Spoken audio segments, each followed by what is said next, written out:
Alors, la prochaine candidate est Alexia Ostrolenk, doctorante en sciences biomédicales à la Faculté de médecine. Le titre de sa présentation est Les bébés lecteurs et leurs super pouvoirs autistiques. Je lui laisse la parole.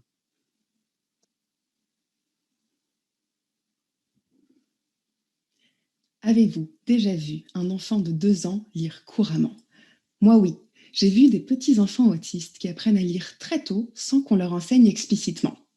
Ils adorent tout ce qui est écrit. Certains peuvent passer des heures à observer les lettres, jouer avec les mots et les écrire partout, comme vous pouvez le voir sur ces quelques exemples. C'est ce qu'on appelle l'hyperlexie et c'est le sujet de mon doctorat. Les enfants hyperlexiques apprennent généralement à lire avant l'âge de 5 ans, mais leur compréhension est en retard, tout comme leur langage oral. C'est un peu comme si vous essayez de lire des hiéroglyphes.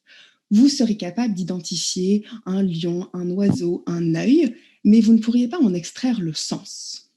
Alors qu'on a longtemps pensé que l'hyperlexie était quelque chose de très rare, on a remarqué beaucoup d'enfants avec ce fort intérêt pour le matériel écrit dans notre clinique d'évaluation de l'autisme. Alors on s'est demandé, est-ce qu'il y a un lien entre l'autisme et l'hyperlexie? Et si oui, pourquoi?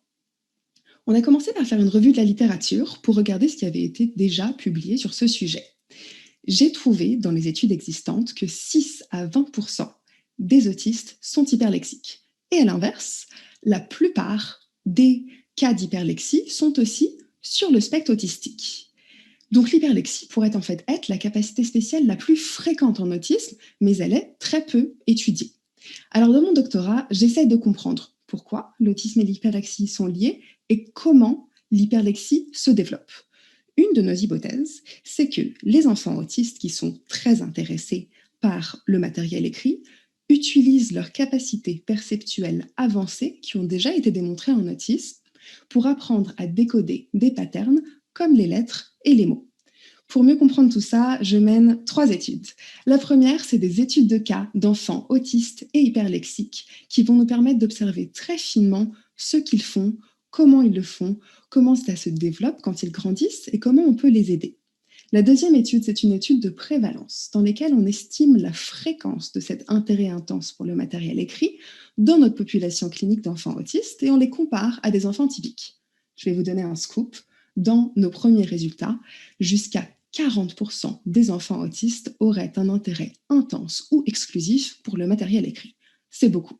La troisième étude, enfin, c'est une étude d'imagerie cérébrale qui va nous permettre d'observer les différences de traitement des mots écrits dans le cerveau des hyperlexiques comparé aux autres.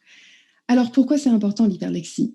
L'hyperlexie, c'est important parce que ça nous montre que certains enfants suivent une trajectoire développementale différente qui pourrait servir de base à de nouvelles stratégies d'intervention. Ça nous montre aussi que l'autisme, c'est pas uniquement fait de déficits et qu'il y a des forces exceptionnelles qui devraient être reconnues et encouragées. Merci.